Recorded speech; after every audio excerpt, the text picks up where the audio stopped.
네, 오늘 양대 지수는 숨고르기를 하고 있습니다. 소폭의 하락세로 기울어 있는 모습, 장중에 좀 상승 하락을 오가는 모습이었는데요. 내일 시장은 좀 방향성을 드러낼지 미리 보도록 하겠습니다. 대신증권 이경민 연구원입니다. 연구원님 안녕하세요.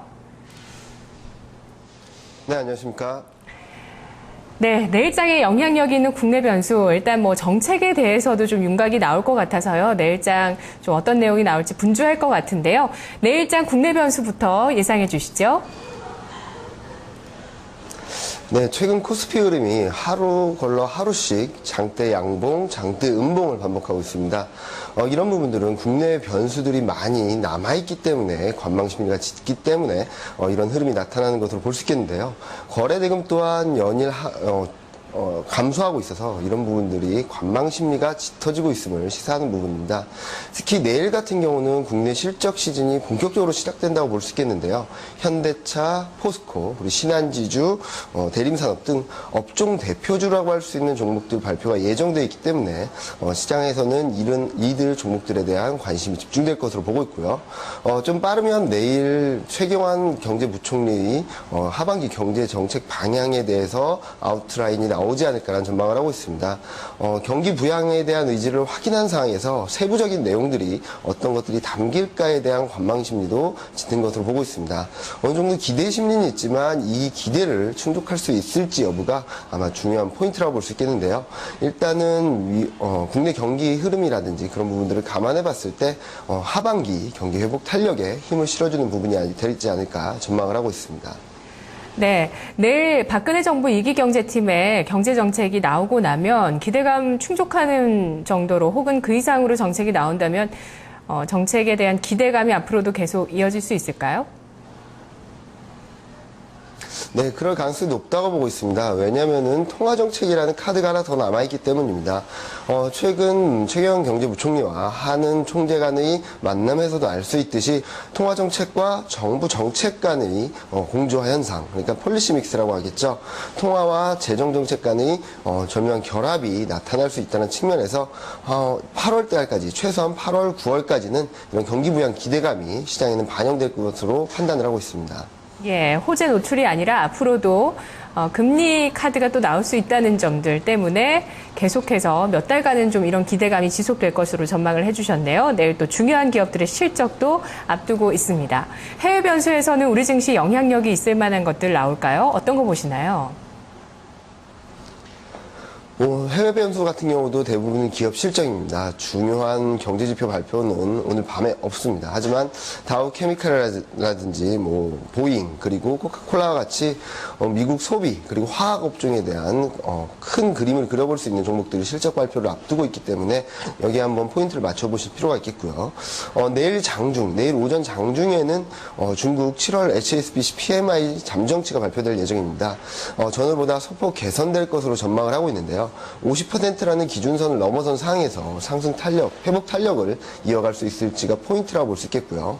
만약에 좀 더 개선되는 모습을 보인다면 중국에 대한 경기 불확실성이 한층 더 안정되면서 시장 자체 흐름에는 좀 긍정적으로 영향을 미칠 것으로 판단을 하고 있습니다. 네. 자, 그러면 내일 시장은 종합해서 어떤 방향성이 좀 확실하게 나올 수 있을까요? 아니면 오늘의 연장선으로 좀 숨고르기를 거쳐가게 될까요? 어떻게 전망하시는지 말씀해 주시고요. 구체적인 전략도 중요하겠죠? 어떤 게 있을까요? 아마 내일 같은 경우는 코스피 2023 지지력을 바탕으로 한 단계 레벨업 하려는, 그러니까 목요일, 금요일에는 레벨업 하려는 모습을 보이지 않을까 전망을 하고 있습니다. 최근 시장 흐름에서 아실 수 있듯이 실적 발표가 새로운 악재라기보다는 불확실성 해소로 인식되는 모습을 보이고 있습니다. 특히 최근 3분기 영업이익 전망치와 2014년 연간 영업이익 전망치 하향 조정세가 잦아들면서 하반기 기대감이 되살아나고 있다는 점도 실적 발표 이후 주가 흐름이 좀 더 긍정적으로 올라갈 수 있다는 갈 것으로 전망되고 있습니다. 이와 함께 최근 좀 가격 메리트가 높은 밸류에이션 메리트가 높은 종목들이 반등 시도가 뚜렷하게 나타나고 있습니다. 이런 부분들은 종목별로 확산 가능성을 염두에 두실 필요가 있겠고요. 그리고 외국인 매수세가 꾸준히 유입되는 가운데 펀드 환매 압력이 이전보다는 좀 잦아들고 있다는 점, 그러니까 강하지 않다는 점에 있어서 이런 물량 소화 과정을 거친 뒤에 다시 레벨업하는 그런 흐름이 전개될 가능성이 높다고 보고 있습니다. 주목해 보실 업종으로는 철강, 화학, 그리고 기계업종이 될 것으로 보고 있습니다. 내일 경제지표 발표, 그러니까 중국 경제지표 발표 이후에 중국 모멘텀이 다시 되살아날 수 있다는 점에 있어서 한번 주목해 보실 필요가 있습니다. 예, 지수가 지금 저항을 겪고 있는데 그 펀드 환매 매물은 앞으로 갈수록 더 그 매물 압력이 적어질까요?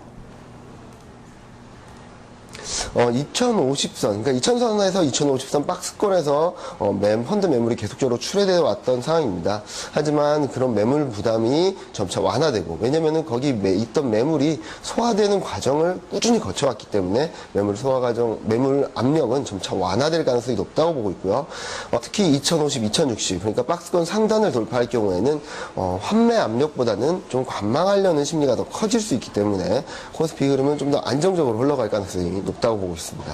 예, 그리고 마지막으로 상반기보다 아까 실적 시즌의 분위기가 이번 시즌에 많이 달라졌다는 부분을 특히 1분기 대비해서 다르다는 부분을 짚어주셨는데 하반기로 갈수록 상반기보다 기업 실적들은 개선될 거라는 전망치를 갖고 계신 건가요? 네, 최근 경제 흐름, 그러니까 국내 경제 흐름을 본다면은, 상반기보다는 하반기가 확실히 좋은 상황이라고 볼 수 있겠고요. 그렇게 되면서 국내 수출주들이 수출로서 이익을 낼 수 있는 구조로 진입하고 있다고 판단을 하고 있습니다.